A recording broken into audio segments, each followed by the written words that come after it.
My husband is cheating on me, but I don't care. My mother thinks I'm insane.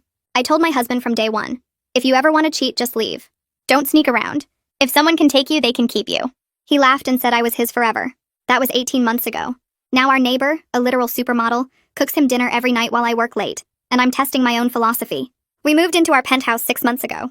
Madison moved in next door the same week. 24, Ukrainian, signed with elite models. Her husband is 55, controls her bank accounts, makes her ask permission to buy groceries. I envy you renovating, she told us. Victor won't let me change anything. Says I have no taste.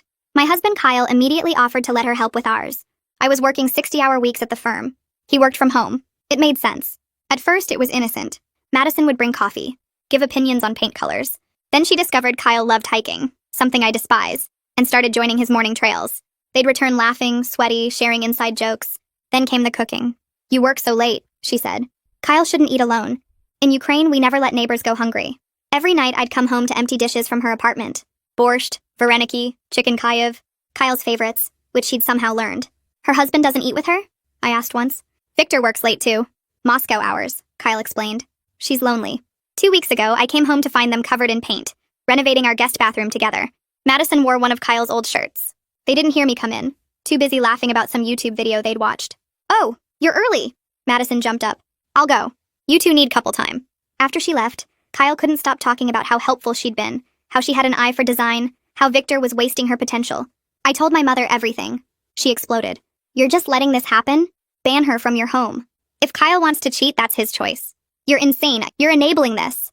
No, I'm seeing if my husband is trustworthy. If Madison can steal him with borscht and hiking, he was never mine. Mom called me deranged, said I was testing him on purpose. Maybe I was. But I needed to know, was Kyle the man who chose me forever? Or just another guy waiting for something better? Last night changed everything. I came home at midnight from a client dinner. The penthouse was dark except for candlelight from the dining room. Kyle and Madison sat at our table, wine glasses empty, her hand on his. They jumped apart when I walked in. It's not what it looks like, Kyle said immediately. Madison was crying. Victor hit me. I didn't know where else to go. I saw the bruise on her cheek, the cut on her lip. Why didn't you call the police? I asked. He owns me, she whispered. My visa, my modeling contract, everything is through his company. If I report him, I get deported. Kyle looked at me desperately. I told her she could stay here tonight. In the guest room. I studied them both. Madison's tears seemed real. The bruise was definitely fresh, but something felt off. Of course you can stay, I said. Mom called while Madison was showering. I hired a private investigator. What? You won't protect your marriage, so I will. He's been following Kyle for a week. Mother, they haven't had sex. Yet. But your husband goes to her apartment every day when you're at work. For hours. Maybe they're just friends. The investigator has photos. They're intimate. Cuddling on her couch. Her in lingerie while he's there. Him zipping up her dress. My chest tightened. Send them. The photos arrived instantly. Kyle and Madison on her balcony. Her in a silk robe, his arms around her waist. Another of them on her couch. Her head on his shoulder. His hand in her hair. One of him fastening her dress while she held her hair up. I was still staring at them when Madison came out in my robe. Thank you for letting me stay. You're so kind. Kyle is lucky to have someone so understanding. Understanding. Right. I smiled. Madison, can I ask you something? How did you get that bruise exactly? She touched her cheek. Victor's ring when he backhanded me. Which hand? His right? Victor was left-handed. I'd seen him sign for packages multiple times. And this happened tonight? An hour ago. But Victor's been in Moscow all week. His Instagram shows him at a conference. Madison went pale. Kyle stood up. How would you know that? He asked. I follow him. Interesting that he can abuse her from 3,000 miles away. The room went silent. Madison's tears had stopped completely. Kyle was looking between us like a trapped animal. Then my phone buzzed. The private investigator. You need to see this. Just took this photo. Someone's in your apartment. The photo showed our bedroom. Through the window, a figure was going through my dresser. We were all in the living room, which meant someone else was in our home. Kyle, I said slowly. Who else has our keys? His face went white. Madison's phone rang. She looked at the screen and dropped it. The caller ID said, wife. But Madison didn't have a wife. Unless, I freeze with my hand halfway to my phone, watching Madison's screen light up on the floor where she dropped it. The caller ID glows bright against the dark hardwood. Wife. Kyle steps toward the bedroom and I grab his wrist hard enough that he stops. My attorney brain kicks in before my emotions can take over. We need evidence. We need to secure the scene. We need the police here before whoever is in our bedroom destroys whatever they came for. I pull out my phone and dial 911 with my free hand, while keeping my eyes locked on both Kyle and Madison. She hasn't moved to pick up her phone. The ringing stops, and the screen goes dark. Madison's tears have completely disappeared from her face. She stands there in my bathrobe with her arms crossed, watching me like she's calculating something. Kyle tries to pull away from my grip, but I hold on tighter. The dispatcher answers and I report an active break-in at our address. Someone is in our bedroom right now going through our things. Madison stares at her phone on the floor like it might explode. Kyle's face has gone from confused to pale as he realizes what's happening. The dispatcher tells me officers are on their way and asks if we're in immediate danger. I tell her we're in the living room and the intruder is in the bedroom. She instructs us to stay where we are and keep the line open. Madison finally bends down to pick up her phone, but I tell her to leave it. She freezes halfway to the floor and looks at me. Her accent is still there, but something in her eyes has changed. She straightens up without touching the phone and sits down on our couch. Kyle is shaking now. He asks what's happening, and I tell him we're about to find out. The 4 minutes until the police arrive feel like hours. Nobody speaks. Madison sits perfectly still on the couch. Kyle stands next to me, breathing fast. I can hear movement from the bedroom. Soft sounds like someone going through drawers. The sirens finally wail up to our building, and I buzz the officers through the lobby. They arrive with hands on their weapons, and I point toward the bedroom. 2 officers move quickly down the hall while 2 others stay with us in the living room. We hear shouting from the bedroom. Hands up. Don't move. Get on the ground. More officers rush past us. Madison hasn't moved from the couch. Kyle grabs my arm and asks if I knew this was going to happen. I shake my head because I didn't know about the intruder, but I knew something was wrong with Madison's story. An officer leads a man out of our bedroom in handcuffs. He's maybe 30, wearing all black, with a camera bag over his shoulder. He claims he's building maintenance checking a leak, but the officer holds up a phone showing photos of documents. My documents. Files from my home office. Client contracts and financial records. The man can't explain why building maintenance would be photographing legal files at midnight. The officers sit him down on our dining room chair and start asking questions. I step closer and study his face. I've seen him before. The lobby. He signed in as Madison's guest. Twice last week. I remember because I noticed the same name 2 days in a row when I checked the lobby logs looking for package deliveries. I tell the responding officer that this man visited Madison's apartment multiple times recently. Madison goes completely white. Her hands grip the edge of the couch cushion. Kyle turns to stare at her with his mouth open. The officer asks if I'm sure, and I tell him to check the building logs. Madison starts to stand up, but an officer asks her to stay seated. She sits back down and her whole body has gone rigid. Another officer comes out of the bedroom holding evidence bags with my files inside. He asks if these are my documents, and I confirm they're client files from my law firm. Confidential information about ongoing cases. The officer taking the man's statement asks Madison if she knows him. She doesn't answer. Kyle asks her directly if she knows this man. Madison looks at the floor and her shoulders start shaking, but no tears come. The officer repeats the question. Madison finally nods. The room goes silent except for police radios crackling. I ask to see Madison's phone and she refuses. She pulls it against her chest with both hands. One officer suggests she should leave since this is now a police matter and she's not involved. I speak up fast. I tell them she received a very suspicious call just moments before we discovered the intruder. The call showed up as wife on her caller ID. The officer looks at Madison and asks about the call. Madison says it was a wrong number. I point to her phone on the floor where she dropped it. The officer picks it up carefully with a gloved hand and looks at the screen. The call log shows the incoming call from a contact saved as wife. He asks Madison to explain. She clutches her chest and says it's complicated. Kyle is staring at her like he's never seen her before in his life. His face has gone from pale to red and his hands are clenched into fists at his sides. The officer asks Madison again about her relationship to the man in handcuffs. She takes a long breath and admits he's her brother-in-law Bertram. But she insists she had no idea he was in our apartment tonight. She claims she hasn't spoken to him in weeks. The officer asks why her brother-in-law would break into her neighbor's home to photograph legal documents. Madison says she doesn't know. Her story is falling apart faster than she can rebuild it. Every answer creates more questions. Kyle's voice shakes when he asks her why she lied about everything. She doesn't respond. I pull out my own phone and call my mother while the police continue processing the scene. She answers on the first ring and I tell her to come now and bring Thea. She says they're already in the car and will be here in 15 minutes. The private investigator was apparently still watching our building. More officers arrive and start photographing everything. They dust for prints. They bag evidence. They take statements from all of us separately. Madison sits on our couch looking trapped while an officer asks her questions. Kyle stands by the windows with another officer explaining how he gave Madison our door code for emergencies. I'm in the kitchen recounting the whole evening when my mother and Thea arrive. Thea walks in and immediately starts asking questions that make it obvious she's dealt with complicated cons before. She wants to know about Madison's background, her husband Victor, her modeling career, her daily routine. The detective processing the scene lets Thea look at the photos on Bertram's phone. She scrolls through them with her face getting more serious. She shows the detective something and they talk in low voices. Thea comes over to me and explains that Bertram was specifically targeting documents related to my firm's client list and ongoing cases. He photographed files about 3 different clients, all of them wealthy tech executives going through divorces. This wasn't random. Someone wanted specific information about my professional work. Madison tries to stand up and leave, but the officers ask her to stay for more questioning. She sits back down on our couch and I notice something I hadn't before. When she's stressed, her Ukrainian accent completely disappears. She sounds American. Born and raised somewhere in the Midwest, maybe. The officer notices too and asks where she's originally from. Madison stumbles over her answer. Kyle finally speaks up from across the room. His voice is flat and defeated. He admits that Madison told him 2 weeks ago she was actually married to a woman named Alexia, not Victor.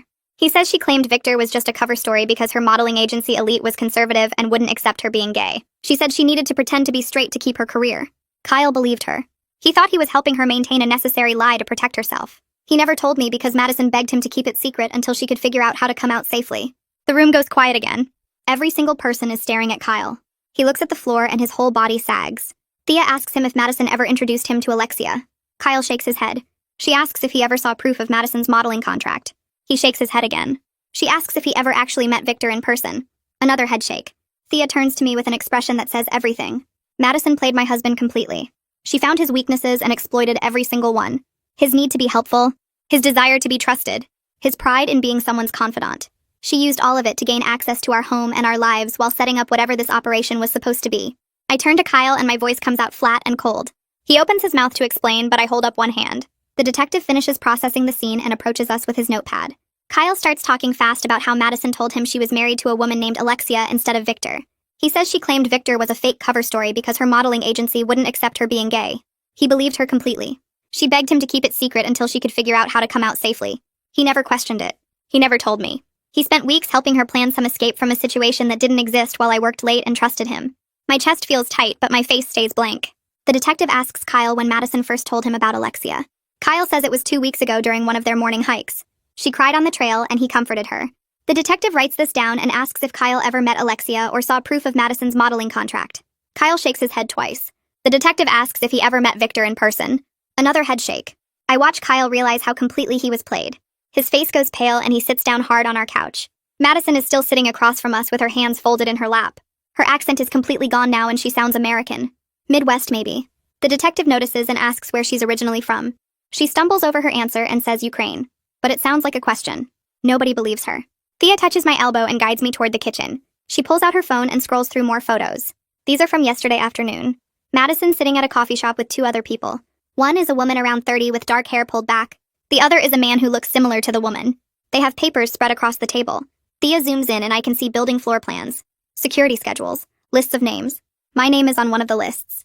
Thea swipes to another photo showing Madison pointing at something on the floor plan. The woman is taking notes. The man is on his phone. Thea says they met for over an hour and left separately. She says her partner Holden followed Madison back to the building while Thea followed the other 2 to a hotel downtown. This wasn't random.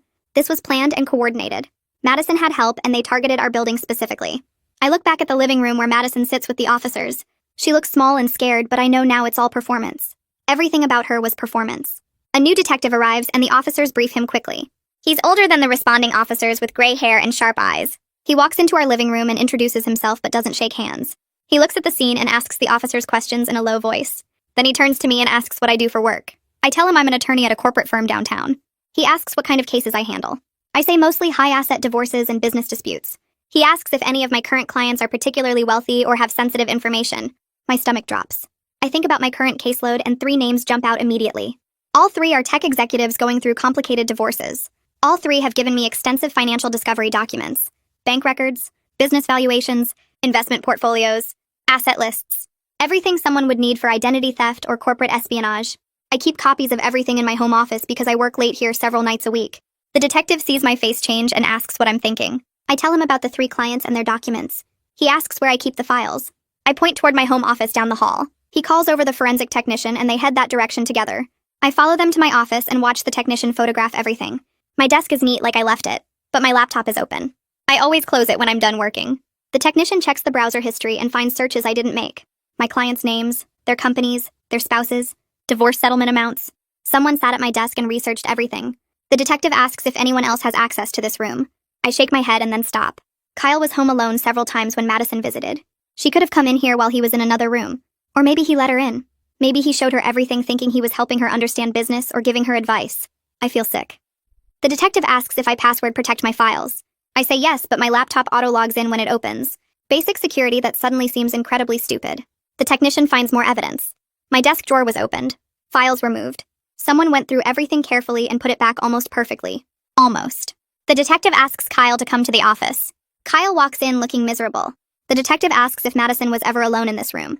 Kyle says yes. He says she was in the apartment alone a few times when he ran errands. He gave her our door code 3 weeks ago in case of emergencies. The detective writes this down, and his expression shows what he thinks about that decision. Madison is still in the living room with the officers when the detective returns. He sits across from her and starts asking questions. His voice is calm but firm. He asks about Alexia and Bertram. Madison's face crumbles and she starts crying again. The detective waits. Madison says Alexia is her wife and Bertram is Alexia's brother. She admits Alexia sent Bertram to get the documents tonight. She insists she didn't know the plan until this evening. She says Alexia became obsessed with making a big score, and Madison was just trying to keep her happy. The detective asks why Madison moved into this building. Madison says it was Alexia's idea. The detective asks about Victor. Madison admits Victor never existed. The Instagram account was fake. The abusive husband story was fake. Everything was designed to gain sympathy and access. The detective asks about the bruise on her face. Madison touches her cheek and says she did it herself with makeup. The cut on her lip is real, but she bit it on purpose. The detective asks how many other residents she targeted. Madison says she doesn't know. Alexia handled the planning. Madison just did what she was told. The detective doesn't look like he believes her. Kyle is standing in the doorway listening to everything. His face looks destroyed. He believed every word Madison said. He thought he was helping someone escape abuse. He gave her our security code and access to our home. He let her into our lives completely. The detective asks Kyle if he ever suspected Madison was lying. Kyle says no. He says she seemed genuinely scared and desperate. The detective asks if Kyle and Madison were physically intimate. Kyle says no loudly. He says they were just friends. He was helping her. The detective asks if they spent time alone together frequently. Kyle admits they did. Morning hikes, afternoon renovation work, evening dinners when I worked late, hours and hours over 6 months. The detective writes everything down. Kyle looks at me desperately, but I look away. I can't deal with his guilt right now. My professional reputation is about to explode because my husband gave a con artist access to confidential client files. Everything I built is at risk because I trusted Kyle and he trusted Madison. The detective stands and makes a phone call. He speaks quietly, but I hear him say something about arresting Bertram and detaining Madison. Officers move to take Bertram into custody. He doesn't resist.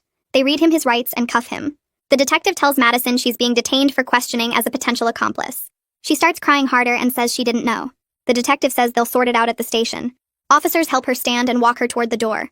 She looks back at Kyle and her expression shifts for just a second. It's not scared or sad. It's calculating. Like she's measuring whether he'll still defend her. Then the mask drops back and she's crying again. They take her out and the apartment suddenly feels very empty. Just me and Kyle and my mother and Thea standing in our violated home. The forensic technician is still processing my office. Other officers are finishing their reports, but the main action is over. I pull out my phone and check the time. It's 2 a.m. I need to call my firm's senior partner and tell him what happened. I need to report a potential client confidentiality breach. My hands shake as I find his number. He answers after 4 rings, sounding groggy. I apologize for waking him and then explain everything as clearly as I can. An intruder in my home. Documents photographed, my laptop accessed, client information compromised, my personal life creating professional liability. He's quiet for a long moment. Then he asks which clients. I tell him the 3 names. He's quiet again. I can hear the disappointment in his silence. He asks if the police recovered the photos. I say yes. He asks if any information was transmitted or sold. I say I don't know yet. He tells me to come to the office first thing in the morning. We'll need to notify the clients and assess the damage. He says we'll figure it out, but his tone says my partnership track just derailed. He hangs up and I stand in my kitchen holding my phone. My mother is watching me with sad eyes. Thea is talking quietly to the detective. Kyle is sitting on the couch with his head in his hands. The detective finishes with the officers and comes over to me. He says Bertram is being charged with burglary and attempted theft of confidential documents. Madison is being held for questioning and they'll determine charges based on what they learn. He says I should expect follow-up questions over the next few days. He hands me his card and leaves with the remaining officers.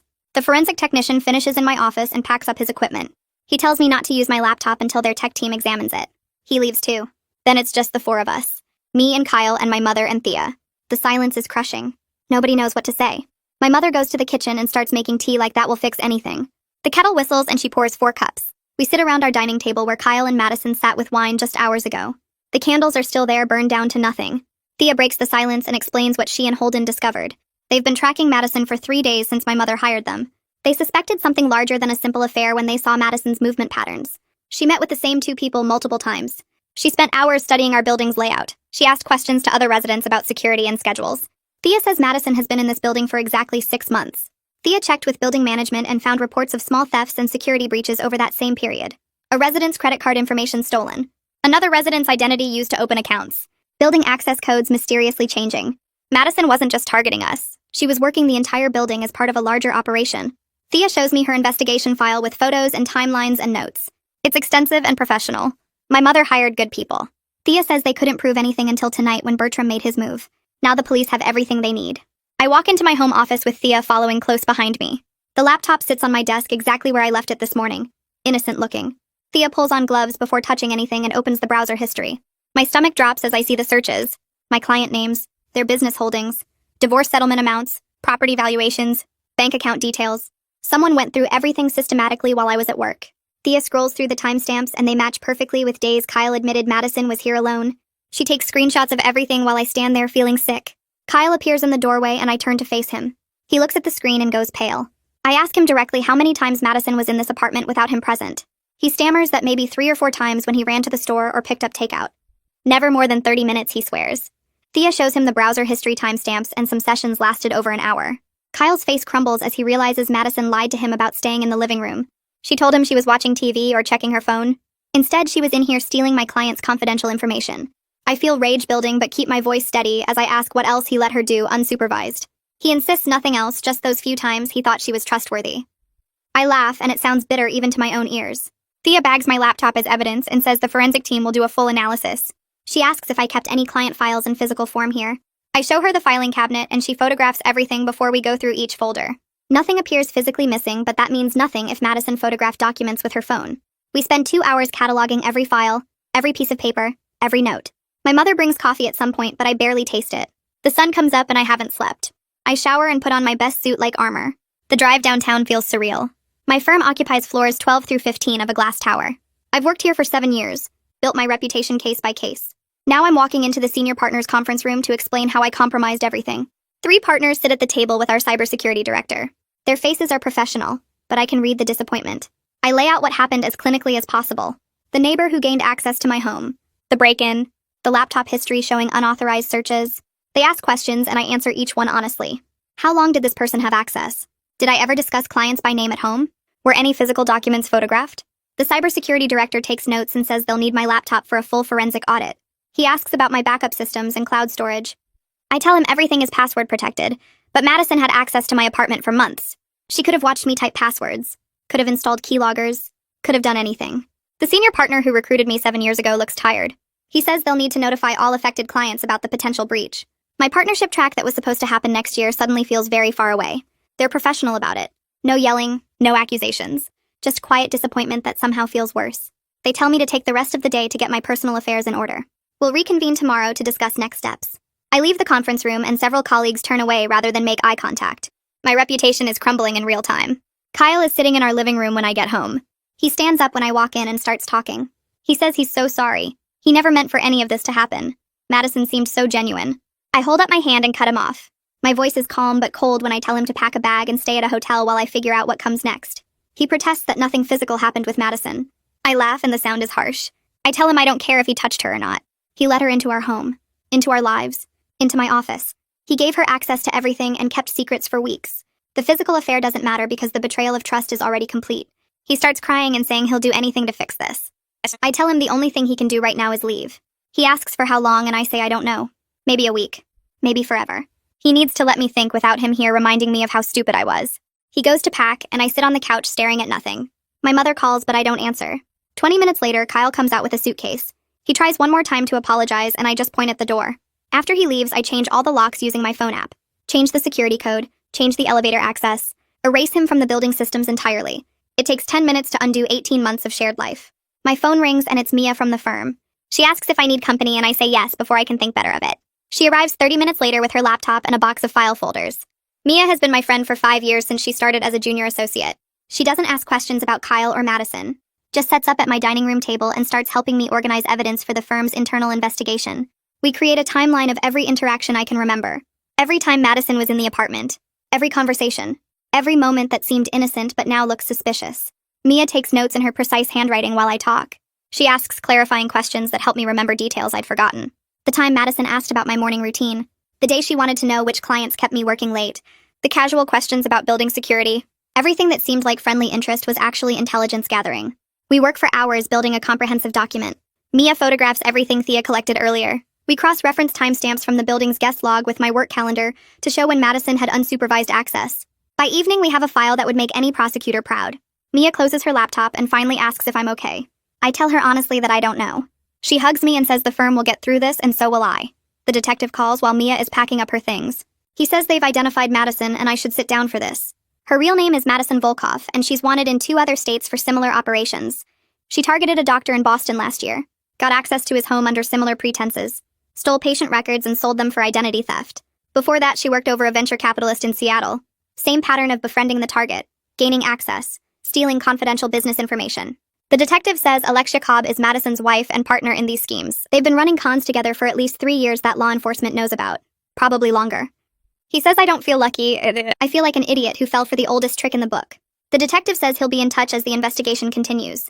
He tells me to be careful because Alexia is still at large, and these people can be dangerous when cornered. I thank him and hang up. Mia is staring at me with wide eyes. I tell her what the detective said and she looks sick. She says she's staying the night and I don't argue. The next morning I'm drinking coffee when my phone buzzes with an email from the detective.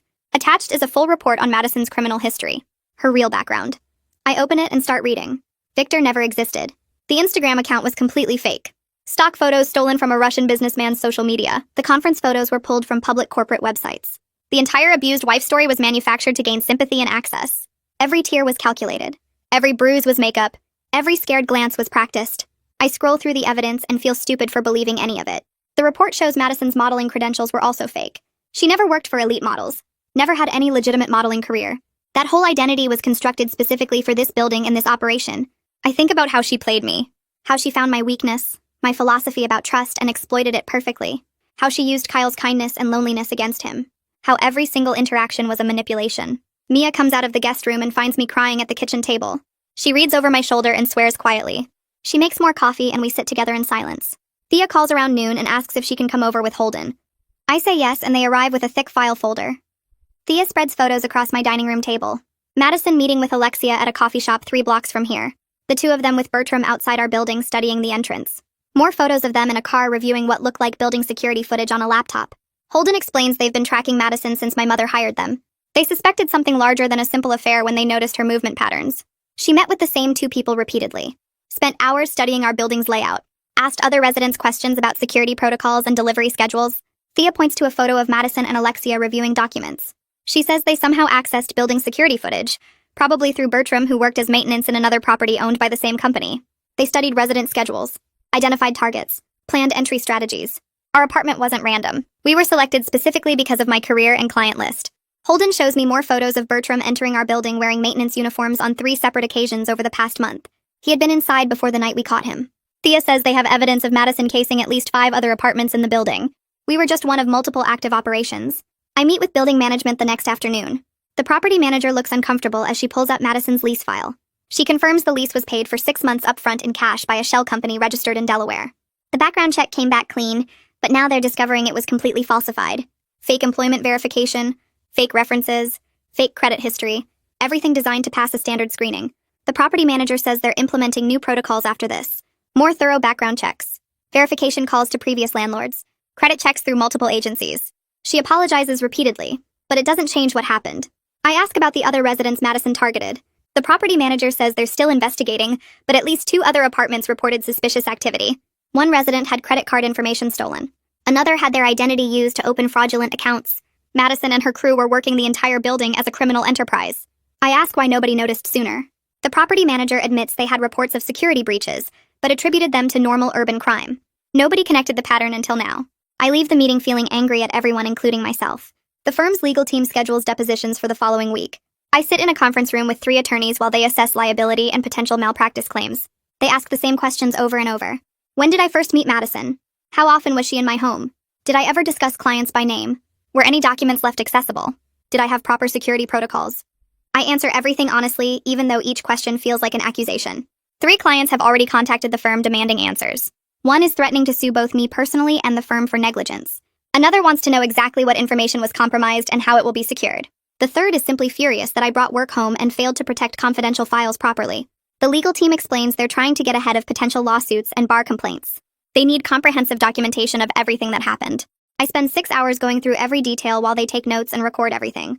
By the end, I feel hollowed out.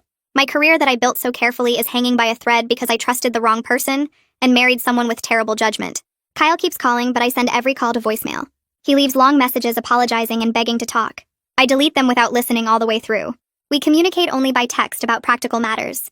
He asks about his belongings, and I tell him to coordinate with building management for a time when I'm not home. He asks about bills, and I forward him his half.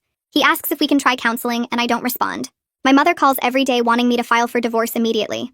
She says Kyle enabled everything and doesn't deserve another chance. I tell her I can't make that decision yet while I'm drowning in depositions and client meetings and damage control. She argues that waiting just prolongs the pain, but I need time to process everything else before I can handle ending my marriage. Kyle texts asking if there's any hope for us.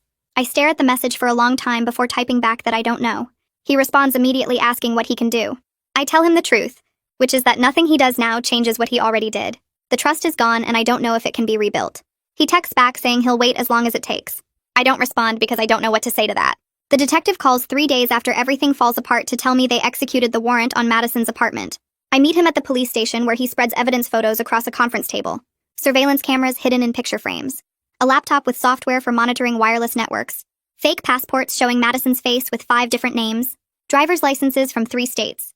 A filing system with tabs for 6 different building residents, including detailed notes about our schedules, our jobs, our visitors. My file is thickest. Notes about my late work hours. Client names she must have overheard through walls or windows. Photographs of me leaving for the office with timestamps. Kyle's daily routine mapped out in careful handwriting. The detective points to another folder labeled with a couple's name from the 4th floor. Same level of detail. Same calculated surveillance. We weren't special or chosen. We were just one target in a larger operation running simultaneously throughout the building. The detective shows me printed emails between Madison and someone named Alexia, discussing which residents had the most valuable access. My name appears frequently because of my client list. High net worth divorces mean financial records and asset information. Madison specifically requested assignment to me after researching my firm online and identifying me as worth the effort. Every conversation about hiking was planned. Every cooking session was strategy. She learned Kyle loved those specific Ukrainian dishes by going through our trash and finding takeout containers, then researched the recipes. The detective walks me through a timeline they built from Madison's notes. She identified my work schedule within the first week. Learned Kyle worked from home within 2 weeks. Started the coffee and paint color conversations once she confirmed I left early and returned late. Engineered the hiking discovery by following Kyle one morning and pretending it was coincidence. The whole friendship was constructed step by careful step based on surveillance and research. Nothing was real. Nothing was accident. I sit in that conference room staring at evidence of my own stupidity and feel something crack inside my chest that has nothing to do with Kyle or marriage or philosophy. Mia comes to my apartment that weekend with her laptop and a legal pad. We need to prepare for client meetings where I have to disclose the security breach and explain how confidential information was potentially compromised. She helps me draft disclosure letters that are honest without being alarmist. We practice what I'll say when clients ask how this happened, how I'll explain that I brought work home and failed to secure it properly, how I'll take responsibility without making excuses. The first meeting is Monday morning with a tech executive going through a complicated divorce involving stock options and intellectual property. I sit across from him in a conference room and watch his face change as I explain. He's angry but controlled. Asks detailed questions about what specific documents were in my home office, whether his financial statements were photographed, what security measures the firm is implementing. I answer everything honestly and offer to step away from his case if he wants different representation. He thinks for a long moment, then says he appreciates my honesty, but this is unacceptable, and he'll be discussing it with the senior partners. The second meeting goes similarly. A woman whose husband is hiding assets offshore. She's understanding but furious that her private financial information was accessible to criminals. Says she trusted me to protect her interests, and I failed that basic responsibility. I don't argue because she's right. The third client threatens to sue both me and the firm for negligence and breach of fiduciary duty. Says his case involves sensitive business information that could damage his company if it gets out. His attorney is already drafting a complaint. I sit through his anger without defending myself because there's no defense that matters. The detective calls again Tuesday afternoon. Alexia and 2 other accomplices disappeared. Madison's phone records show she made 3 calls in the 20 minutes between when I confronted her about Victor and when the police arrived. Alexia got enough warning to run. They're tracking financial records and communications, but the operation was sophisticated. Multiple shell companies, Bitcoin transactions, encrypted messaging apps. Alexia might have already left the country with fake documents like the ones they found in Madison's apartment. The detective says they're working with federal agencies now because the scope crosses state lines and involves identity fraud. But he's honest that people this organized usually have escape plans. Madison stayed behind either because she was genuinely surprised or because she was the expendable one. Either way, the main architect of the whole thing is gone. I move through the next 2 weeks barely sleeping. Depositions with the firm's legal team. Client meetings where I explain and apologize. Damage control sessions with senior partners. Security consultations about what went wrong and how to prevent it happening again. I come home each night to the penthouse that doesn't feel safe anymore. The living room where Madison sat crying with her fake bruise. The kitchen where she cooked all those calculated meals. The guest bathroom where she and Kyle laughed over paint colors while planning God knows what. Every room holds evidence of how thoroughly I was deceived while I convinced myself I was enlightened and non-controlling. My philosophy about trust and autonomy feels naive now. I let Madison into my home repeatedly. I watched Kyle spend hours with her and told myself I was being mature and secure. I brought confidential client files home and left them accessible because I never imagined my neighbor was a professional con artist. The deception isn't just that Madison lied. It's that I created the perfect conditions for the lies to work. Kyle shows up at my office Thursday morning without warning. Building security calls to ask if I'll see him, and I almost say no. But I need to face this eventually, so I tell them to send him up. He looks terrible when he walks into my office. Hasn't shaved in days. Lost weight I can see in his face and the way his shirt hangs. Dark circles under his eyes. He sits across from my desk and I feel nothing except tired anger. Not at him specifically. At both of us for being so easy to manipulate. I agree to meet him for coffee at a neutral location that afternoon. We sit in a corner booth at a place neither of us has been before. He starts apologizing immediately and I cut him off because I don't want apologies. I want to understand how he let this happen. How we both let this happen. He cries while explaining that Madison told him elaborate stories about escaping abuse and finding herself.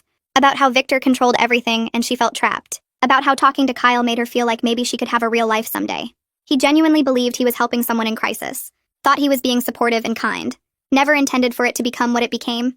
I point out that he chose to believe her lies and keep secrets from me. That he spent hours alone with her every day, and never once thought maybe he should tell his wife about the depth of their friendship. That he gave her our security code without asking me. That every choice he made enabled everything that followed.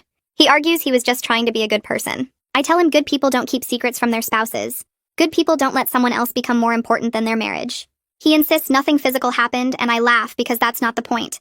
The point is, he chose her over me every single day for months. Chose to believe her stories over maintaining boundaries with me. Chose to help her instead of protecting what we built together. I tell him my philosophy about cheating was naive and incomplete. I never accounted for emotional betrayal. For someone letting another person become more important than their spouse without ever touching them. For the way secrets corrode trust even when nothing physical happens. I thought I was being mature by not being jealous or controlling. But really I was just giving him permission to prioritize someone else while I worked late, and convinced myself I was enlightened. He argues he was just being kind and Madison needed help. I tell him kindness doesn't require secrecy and daily intimacy. Kindness doesn't mean spending hours alone with someone while hiding the depth of your friendship from your spouse. Kindness doesn't mean giving someone your home security code without discussing it with the person you live with. He has no response to that. We sit in silence while our coffee gets cold. The senior partners call me in Friday for a meeting about my future with the company. I sit across from 3 people I've worked with for 8 years while they explain the consequences. They've decided not to terminate me. But I'm being moved off high-profile cases for 6 months. Required to complete additional security training and ethics review. Mandatory sessions with the firm's practice management consultant. My partnership track is delayed by at least 2 years. They need to rebuild client trust, and this is the price of my mistakes. One partner says they value my work and believe I can recover from this. Another says the firm's reputation took damage and everyone has to contribute to repairing it. The third just looks disappointed. That's somehow worse than anger. I accept everything without argument because the consequences are devastating but fair. I built my career on being sharp and careful, on protecting client interests and maintaining confidentiality. I let personal blind spots compromise all of that. Let my marriage problems and philosophical beliefs about trust cloud my judgment about security. Brought confidential files home and left them accessible to someone I should never have trusted. The professional damage can't be fully repaired. Even if I work twice as hard for the next 6 years, some clients will always remember that I was the attorney whose neighbor stole their information. Some colleagues will always question my judgment. The partnership I worked toward for almost a decade is delayed because I failed at the most basic responsibility of protecting client trust. I walk out of that meeting and go straight to the bathroom where I finally let myself cry. Mia drives me to the courthouse 3 weeks later for Madison's first court appearance. I haven't slept more than 4 hours a night since everything happened, and my hands shake as I walk through the metal detectors. The courtroom is smaller than I expected, with fluorescent lights that make everyone look sick. Madison sits at the defense table in an orange jumpsuit, her hair pulled back in a simple ponytail.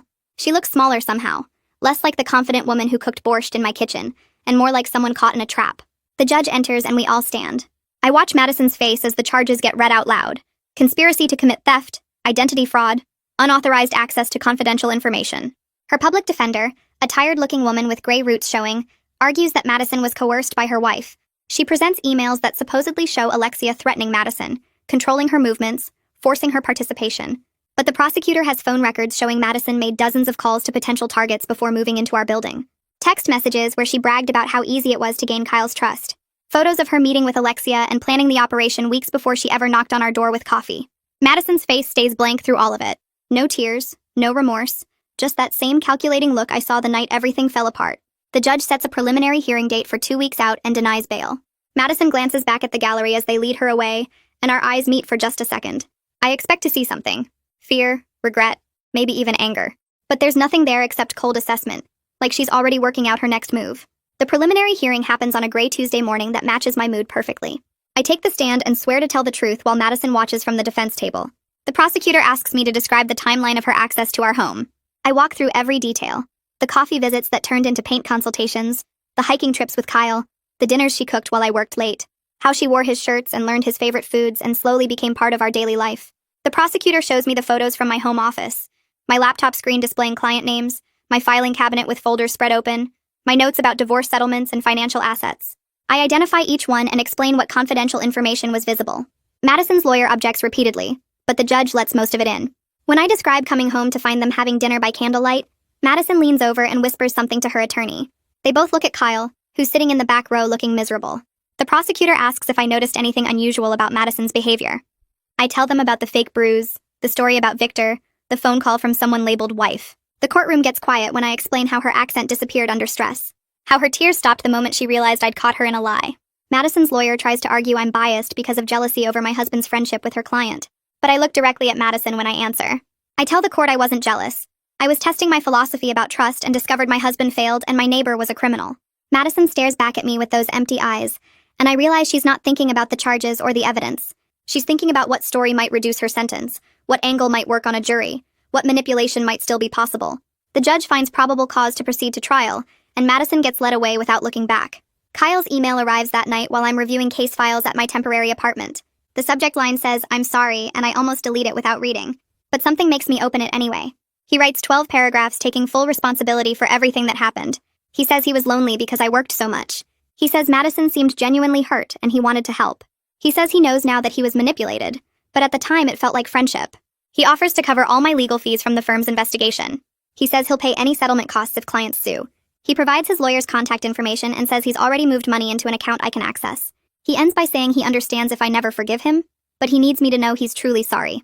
I read it 3 times looking for excuses or justifications, but there aren't any. Just acknowledgement that his choices enabled everything that followed. It's too little and way too late. The damage to my career and reputation can't be fixed with money. The violation of trust can't be repaired with apologies. But at least he's finally being honest about the scope of what his secrets cost us both. I don't respond to the email. I save it in a folder with all the other evidence from this disaster and close my laptop. Thea calls the next morning and asks if we can meet for coffee. I find her at a quiet cafe near my office, already sitting at a corner table with 2 cups in front of her. She slides one toward me and pulls out a tablet. Her investigation went deeper than just following Kyle and Madison. She shows me records from 4 other cities over the past 3 years: Boston, Seattle, Denver, Atlanta. In each location, Madison and Alexia rented apartments in upscale buildings near successful professionals. They studied their targets for weeks before making contact. A doctor in Boston who had access to wealthy patients. A venture capitalist in Seattle with connections to tech executives. A lawyer in Denver who handled estate planning for millionaires. An accountant in Atlanta who managed trust funds. The pattern was always the same. Madison would move in and befriend someone lonely or trusting. She'd create an elaborate cover story about being trapped or controlled. She'd gain access to homes and offices and information. Then Alexia and their team would use that access to steal data they could sell or exploit. Thea shows me police reports from 2 of the cities where victims reported thefts, but couldn't prove anything. Interviews with people who described Madison exactly. Beautiful, vulnerable, excellent at reading emotional needs. The operation was sophisticated and planned. They were skilled at identifying people whose work gave them access to valuable information. They knew how to exploit emotional vulnerabilities and create situations where targets wanted to help. Thea says the FBI is now involved because the crimes crossed state lines. She thinks Madison and Alexia might be part of a larger network. I stare at the timeline on her tablet and realize I was just the latest mark in a long series. Nothing about our friendship was real. Every moment was calculated. My mother comes over that Saturday with groceries and cleaning supplies. She doesn't ask if I need help, just starts organizing my temporary apartment like it's her mission. I sit on the couch and watch her put away food, straighten furniture, create order from chaos. When she finishes, she sits next to me and takes my hand. We don't talk for a long time. I just start going through every moment of the past 6 months out loud. How Madison brought coffee that first morning and complimented our renovation plans. How she asked Kyle about hiking and discovered his passion for trails. How she learned to cook his favorite foods and wore his old shirts. How she cried about Victor and made herself seem helpless. Every red flag I ignored because I was so committed to my philosophy about trust and autonomy. Every moment I chose to believe people were basically good instead of protecting myself. My mother doesn't interrupt or offer advice. She just holds my hand while I cry. When I finally stop talking, she gets up and makes tea. We sit together drinking it in silence as the afternoon light fades. She still doesn't say she was right about hiring the investigator or that I should have listened. She doesn't have to. Her presence says everything that needs saying. Sometimes love means interfering even when you're resented for it. Sometimes protection matters more than respecting someone's philosophy. The detective calls Monday morning with unexpected good news. His team recovered most of the stolen client data from Bertram's cloud storage before it could be sold or used. The files were encrypted, but their tech people cracked it. He's sending everything to my firm's security team so they can assess exactly what was compromised. This helps reduce some of the damage with my clients. The information was accessed and copied, but not exploited or distributed. The violation of trust still happened. Someone unauthorized saw their private financial details and legal strategies. But at least there's no evidence the data reached competitors or got used for identity theft. I call each affected client personally to explain. 2 of them appreciate the update and seem relieved the exposure was limited. 1 still threatens to sue because the breach happened at all. I don't blame him. I failed to protect information he trusted me with. The fact that it was recovered doesn't erase my responsibility for letting it be vulnerable in the first place. My senior partner says this helps but doesn't eliminate all consequences. The firm still took reputation damage. Other clients still have concerns about security. I'm still on probation and my partnership is still delayed. But at least the worst-case scenario got avoided. At least I can tell people the actual harm was contained, even if the potential harm was enormous. Mia recommends a therapist who specializes in helping professionals deal with work-related trauma. I make an appointment even though part of me resists the idea that I need therapy. The therapist's office is small and comfortable with soft lighting and plants everywhere. She asks me to describe what happened, and I give her the whole story. When I finish, she asks what I think my biggest mistake was. I say trusting Madison and letting her into our home. The therapist shakes her head gently. She says my mistake wasn't trust itself, but refusing to verify or set boundaries because I was so attached to a philosophical principle. Having beliefs about autonomy and trust is good, but applying them rigidly without adjusting for real-world complexity is dangerous. She asks if I would let a stranger watch my laptop while I went to the bathroom in a coffee shop. I say no. She asks why not. I say because I don't know them and they could steal it. She nods. So I do believe in appropriate caution based on how well I know someone and what's at risk. I just didn't apply that same logic to Madison because I was testing Kyle and got distracted by the bigger drama. The therapist helps me understand that mature trust means verification alongside faith. It means protecting valuable things while still being open to connection. It means my philosophy needs updating based on experience instead of staying rigid, because I decided it once. We schedule weekly sessions to work through the rest of it. Madison takes a plea deal 6 weeks after her arrest. 5 years in prison in exchange for cooperating with efforts to find Alexia and recover assets from previous cons. The prosecutor calls to tell me before it becomes public. He says Madison provided detailed information about their operation, how they chose targets, what information they sought, where they sold the data they stole. She gave up locations where Alexia might be hiding and names of other people in their network. The cooperation will help build cases against bigger players. But Alexia herself is still missing. She disappeared the night of the break-in and hasn't used any known credit cards or contacted any known associates. The FBI thinks she left the country using a fake passport. She might be in Europe or South America by now. I feel satisfaction that Madison will face real consequences for what she did. 5 years is significant time. She'll be almost 30 when she gets out. But I'm angry that Alexia remains free. She was the mastermind who planned everything. She sent Bertram into our home. She orchestrated the whole operation while Madison played the victim. The justice feels incomplete when the person most responsible is drinking wine somewhere unreachable while her wife sits in a cell. Kyle texts asking if we can meet to talk about our marriage. I agree to have coffee at a neutral place downtown. He looks terrible when he arrives. Unshaven, thinner, dark circles under his eyes. He orders a drink and sits across from me like we're strangers negotiating something difficult. He asks if I'll consider marriage counseling. He says he's been in therapy working on himself. He says he understands now how badly he messed up. He wants a chance to rebuild trust and save our marriage. I tell him honestly that I don't know if I want to save it. The foundation of trust is completely destroyed. He kept massive secrets. He prioritized Madison's emotional needs over our marriage. He gave her access to our home without discussing it with me. He enabled everything that followed. Kyle says nothing physical happened between them. I tell him that's not the point. The betrayal of trust is complete regardless of whether they had sex. He let another person become more important than his spouse. He made daily choices to be intimate with someone else while hiding the depth of that friendship from me. Marriage counseling can't fix that unless we both actually want to do the work. Right now, I'm not sure either of us has the energy or desire to rebuild from nothing. Kyle starts crying and says he loves me and he's sorry. I believe he's sorry. But sorry doesn't undo the damage. Sorry doesn't restore what broke between us. I tell him I need more time to figure out what I want. We finish our coffee in uncomfortable silence and leave separately. My mother comes over for dinner that Sunday and brings takeout from my favorite restaurant. We eat at my small kitchen table and she finally tells me the whole truth about hiring Thea. She says it wasn't just because she was worried about Kyle's affair. She recognized Madison's behavior patterns from something that happened years ago. One of her close friends got targeted by a similar con in another city. A beautiful woman moved into their building, befriended the friend's husband, gained access to their home. The woman's supposed abusive partner was actually her wife and criminal partner. They stole financial information and tried to use it for identity theft before getting caught. My mother saw the same pattern with Madison. The elaborate victim story, the rapid intimacy, the focus on someone with access to valuable information. She hired Thea immediately because she knew what she was seeing. Her interference, which I resented so much at the time, literally saved me from even worse consequences. If she hadn't hired that investigator, Madison and Alexia might have gotten away with everything. The break-in might never have been discovered. My client's information might have been sold and used. My career damage might have been permanent. I look at my mother across the table and feel something shift. She wasn't being controlling or distrusting. She was protecting me based on experience and pattern recognition I didn't have. Sometimes the people who love us see dangers we're too close to notice. Sometimes their interference is the thing that saves us, even when we fight against it. I reach across the table and take her hand and say thank you for not listening when I told her to stay out of it. I meet with my attorney the following week to start the legal separation paperwork. The process feels mechanical, like I'm handling someone else's case instead of my own life falling apart. My attorney explains the difference between legal separation and divorce, how this gives me time to decide what I really want without the finality of ending the marriage completely. I sign the initial documents and feel nothing except tired.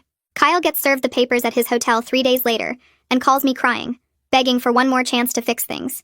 I tell him the separation isn't punishment, it's protection. I need space to think without him in my home, without his presence clouding my judgment about whether this marriage can be saved or should be ended. He asks if there's any hope for us, and I say honestly that I don't know yet. The movers come the next weekend to pack up Kyle's belongings. I stay at my mother's house because I can't watch him box up 8 years of our life together. When I return that evening, half the closets are empty. His office is cleared out, and the penthouse feels hollow. I change every lock that night, reprogram the security system with new codes, and update the building's access list to remove Kyle's entry privileges. The locksmith leaves, and I walk through each room, touching the bare spaces where Kyle's things used to be, trying to figure out if I feel relieved or devastated. The building management calls an emergency residence meeting 2 weeks later to address what happened. The property manager stands in the lobby conference room looking uncomfortable while explaining that Madison's background check was falsified, and they're implementing new security protocols. Every resident will need updated identification verification. Guest access will be limited to 48 hours without management approval, and they're installing additional security cameras in common areas. Several neighbors approach me afterward, thanking me awkwardly for exposing the operation before more people got hurt. Mrs. Quintana from the 12th floor squeezes my hand and says she's grateful I was brave enough to investigate when things felt wrong. But I also catch the whispers from other residents who clearly blame me for bringing danger into the building. A couple from the 15th floor moves out entirely within the month, citing security concerns. I overhear someone in the elevator say my poor judgment endangered everyone, that I should have reported Madison's suspicious behavior instead of playing detective. The building feels different now, less like a luxury community and more like a place where everyone watches everyone else with suspicion. I throw myself into work with desperate focus, taking on 3 pro bono cases that nobody else wants to handle. One involves a single mother fighting for custody against a wealthy ex-husband, another is helping an elderly veteran sort out a housing dispute, and the third is representing a small business owner being sued by a former partner.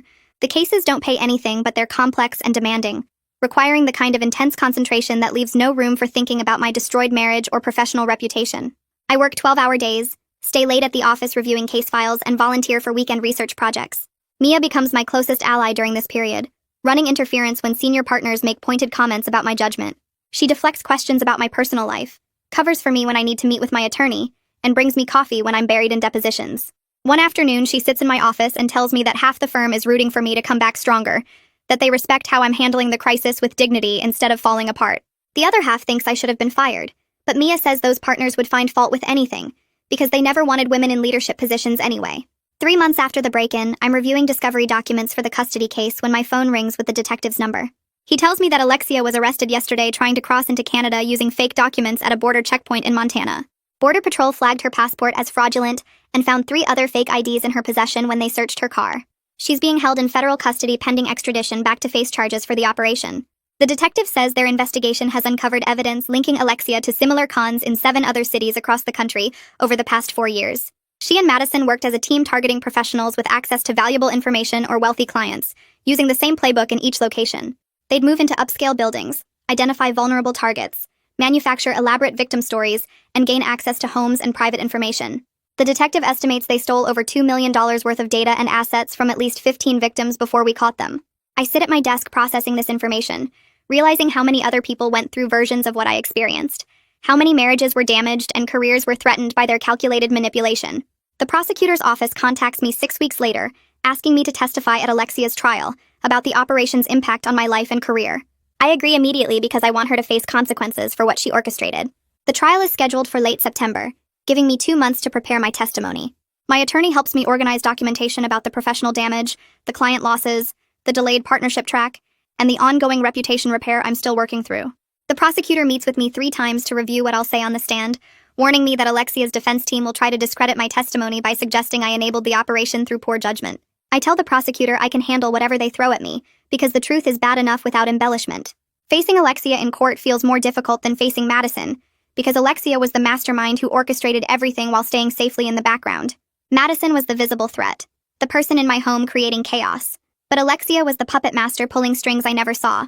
The idea of sitting across from her while she shows no remorse for destroying multiple lives makes my stomach tight with anger. The trial starts on a Tuesday morning in late September. I sit in the witness waiting room reviewing my notes while other victims arrive to testify about their experiences with Madison and Alexia's operation. A doctor from Boston tells me they lost their medical practice after Madison stole patient records that got leaked online. A venture capitalist from Seattle says Madison's access to his home office resulted in corporate espionage that cost his firm millions in lost deals. Each story follows the same pattern of manufactured vulnerability, gained trust, and calculated theft. When my turn comes to testify, I walk into the courtroom and see Alexia sitting at the defense table looking completely unbothered. She's wearing a conservative suit, her hair pulled back professionally, and she watches me with cold assessment like I'm a problem to be solved rather than a person she hurt. The prosecutor guides me through my testimony about how Madison gained access to our home, how the operation progressed, and what the consequences were for my career and marriage.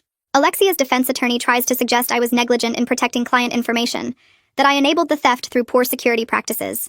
I acknowledge my mistakes without apology while making it clear that Alexia orchestrated a criminal conspiracy that exploited human trust for profit. Alexia shows no remorse during the entire trial. Her defense strategy is to blame Madison entirely, claiming she was just a supportive spouse who didn't know about the criminal activities until after arrests were made. Her attorney presents her as a victim of Madison's manipulation, someone who trusted the wrong person and got caught up in crimes she didn't understand or participate in. The prosecution destroys this narrative with evidence showing Alexia's direct involvement in planning the operations, managing the stolen data, and coordinating the team's movements between cities. They present emails where Alexia discusses target selection and strategy, financial records showing her controlling the proceeds from their cons, and testimony from Bertram, admitting that Alexia directed his actions during the break-in at my home. The jury watches Alexia's face during this evidence presentation, and I can see them recognizing her lies for what they are.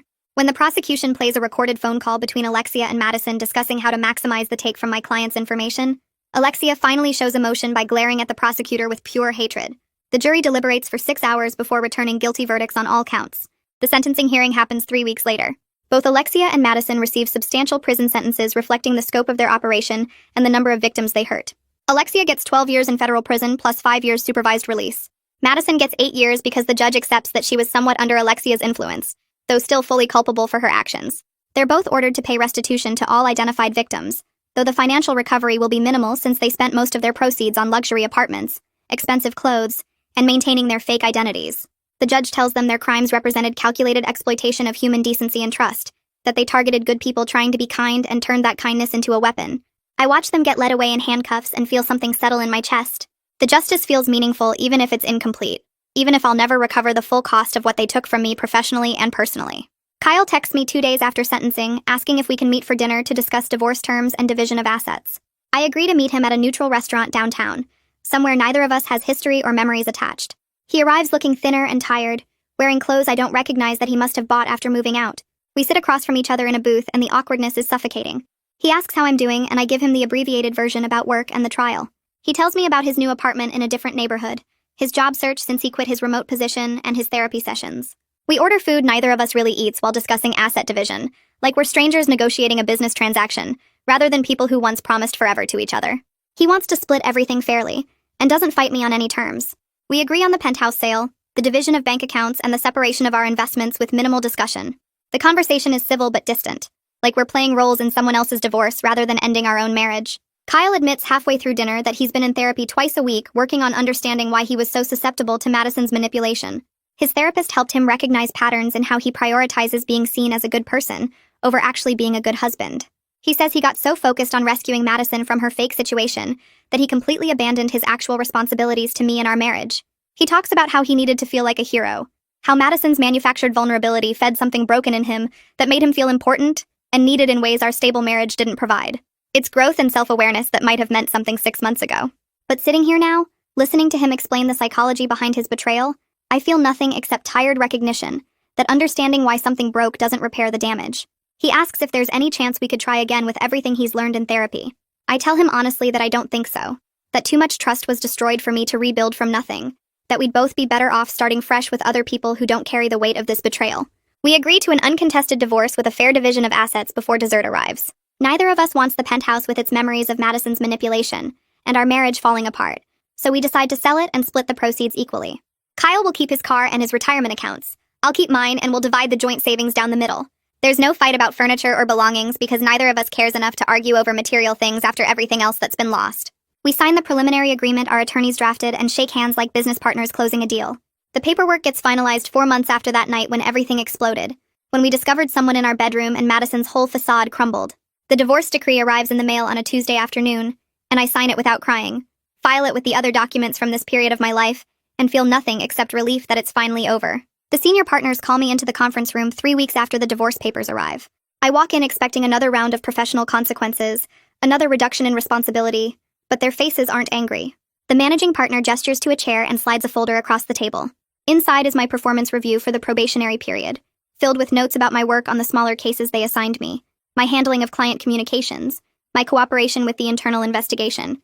They acknowledge that I worked harder than anyone expected during the worst months of my career, that I rebuilt client trust one case at a time, that I never complained about the demotion or made excuses for what happened. The managing partner tells me they're offering me a path back to significant cases starting next month, though partnership is delayed by at least 2 years while I continue proving my judgment and reliability. I accept without hesitation, because I understand that trust, once broken, requires years to rebuild, and I'm lucky they're giving me the chance at all. Mia gets promoted to partner 2 months later, and I attend the ceremony without jealousy or resentment. She worked for it and earned it, and when she gives her acceptance speech, she mentions how much she learned from working with me during the crisis, how I showed her what professional integrity looks like even when everything is falling apart. Several colleagues who avoided me for months start nodding as she speaks, and I realize her generosity is helping repair my reputation in ways I couldn't do alone. After the ceremony, she hugs me and whispers that she recommended me for 2 of her overflow cases, high-value clients who specifically requested someone with experience handling complex personal situations. The work starts flowing back gradually, not the flood of cases I had before, but steady referrals from people who respect how I handled disaster with honesty, instead of deflection. 6 months after the break-in, I sign the lease on a smaller apartment in a neighborhood across town. The building has better security than the penthouse, keycard access for every floor, cameras in all common areas, a doorman who actually checks identification. My mother helps me move in and spends an entire weekend arranging furniture and hanging curtains, chattering about color schemes and natural light without mentioning Kyle's name once. She brings takeout for dinner and we eat sitting on boxes in the living room, and she tells me the apartment feels like a fresh start, like a place where I can build something new without ghosts watching from every corner. I sleep better the first night there than I have in months. No memories of Madison's fake tears or Kyle's betrayal embedded in the walls. I run into Kyle 3 weeks later at a coffee shop 2 blocks from the courthouse. He's waiting for his order when I walk in, and we both freeze for a second before he smiles tentatively and asks how I'm doing. We end up sitting at a corner table for 20 minutes having the most genuinely friendly conversation we've had since everything exploded. He tells me he's been dating someone from his therapy group, a woman who survived her own manipulation and understands why he fell for Madison's act. He looks lighter somehow, less burdened by guilt, and I realize I feel nothing except mild curiosity about his happiness. There's no anger left, no lingering attachment, just 2 people who used to be married comparing notes on their separate lives. He asks if I'm seeing anyone, and I tell him not yet, but maybe soon, and he nods like he understands that I needed time to figure out who I am without him or the marriage we built. Thea and Holden become unexpected friends over the following months. They invite me to dinner occasionally to share updates on other cases they're working, and Thea tells me that exposing Madison and Alexia's operation helped break up a larger network of similar cons targeting professionals in major cities. The FBI connected their scheme to at least 12 other victims across 6 states, all following the same pattern of manufactured vulnerability and strategic access to confidential information. Holden shows me surveillance photos from a case in Chicago, where they caught another team using identical tactics, and knowing my disaster helped protect other people makes the whole nightmare feel slightly less pointless. We toast to small victories, and they tell me I'm stronger than most people they've worked with, that most victims of elaborate cons never recover their professional standing the way I'm rebuilding mine. A colleague from another firm contacts me about a pro bono case 8 months after everything fell apart. Another attorney got targeted by a different con artist who used a fake emergency to gain access to her client files, and she's facing ethics complaints and potential disbarment while trying to prove she was manipulated rather than negligent. I meet with her at a neutral location and recognize the shame in her eyes, the desperate need to make someone understand that she wasn't stupid or careless, just human. I spend 3 hours walking her through everything I learned about documenting the manipulation, gathering evidence of the con artist's pattern, demonstrating to ethics boards that reasonable precautions failed against sophisticated deception. Turning my disaster into something useful for others feels like meaningful progress, like finding purpose in the wreckage. A year after that night when everything unraveled, I'm sitting in my apartment reviewing case files and realize I'm genuinely happy. Not the naive happiness I had before when I thought my philosophy about trust made me enlightened, but authentic satisfaction with the life I've rebuilt from nothing. My apartment is smaller, but it's mine, decorated with furniture I chose without compromise. My partnership is delayed, but my client list is growing again with referrals from people who respect how I handled crisis with integrity. My philosophy about trust has evolved from idealistic nonsense to realistic wisdom about human nature, about the importance of verification alongside faith, about the difference between trusting blindly and trusting wisely. I'm not the same person who moved into that penthouse 18 months ago, and I'm grateful for that because she was setting herself up for exactly what happened. My mother and I have dinner every Sunday now, and our relationship is stronger than it's ever been. She never says I told you so about Kyle or Madison, never gloats about being right when I was wrong, just sits across from me each week sharing updates about her book club and asking about my cases. Sometimes I catch her looking at me with quiet satisfaction, not because I suffered, but because I survived and grew from the experience. She tells me once that she's proud of how I handled everything, how I took responsibility instead of making excuses, how I rebuilt instead of running away. Coming from her, someone who rarely gives compliments, it means more than any professional achievement. I start dating again casually, meeting people through friends and work connections, approaching new relationships with updated boundaries that balance openness with appropriate caution. My philosophy about trust has evolved from the naive idealism I started with to realistic wisdom about human nature. I still believe in giving people chances, but now I verify instead of just trusting. I watch for patterns instead of ignoring red flags. I protect my professional life instead of letting personal relationships compromise it. The men I date now get honesty about what happened and what I learned, and the ones who can't handle my wariness don't get second dates. I'm not interested in proving I'm healed by rushing into something new, just slowly building connections with people who understand that wisdom sometimes comes from disaster. The firm officially restores me to full standing 18 months after the break-in. The managing partner calls me into his office and tells me they're assigning me a major case representing a tech executive in a complex divorce with millions in assets and complicated business holdings. My first instinct is anxiety about the parallels to what happened, about handling confidential information for wealthy clients after my security was compromised. But then I realize I'm uniquely qualified for this case precisely because I understand the stakes and vulnerabilities, because I know how con artists target professionals with access to valuable information, because I can protect this client in ways other attorneys might miss. I accept the case and spend the first week implementing security protocols that go beyond standard practice, protecting client data like I should have protected my own. The case goes to trial 8 months later, and I'm ready in ways I never was before. Every document is organized, every witness prepared, every angle covered 3 times over. My client trusts me completely because I've been honest about what happened and what I learned, and that honesty builds something stronger than the blind faith I used to offer. The opposing counsel tries to paint my past security breach as evidence of incompetence, but I address it directly in my opening statement, explaining how surviving professional crisis taught me to protect clients better than attorneys who never faced consequences for their mistakes. The jury responds to that authenticity, and over 6 days of testimony, I dismantle the opposing side's arguments with precision that comes from rebuilding my skills from the ground up. When the verdict comes back in our favor with a settlement that exceeds our initial demands, my client hugs me in the courthouse hallway and tells 3 of his business partners about my work before we even leave the building. Those referrals turn into 3 major cases over the next 4 months, all high-profile tech executives with complex asset divisions and confidential business holdings, and the firm's senior partners notice. They call me into a meeting and restore my partnership track to the original timeline, acknowledging that I've not only recovered from the crisis, but emerged as someone uniquely qualified for sensitive cases requiring both legal expertise and hard-won wisdom about security and trust. 2 years after that night when Madison's phone showed a caller ID that unraveled everything, I sit in my smaller apartment reviewing case files for tomorrow's client meeting and feel something unexpected settle in my chest. Genuine contentment. Not the forced optimism I performed for months while rebuilding, but real satisfaction with who I've become through disaster and recovery.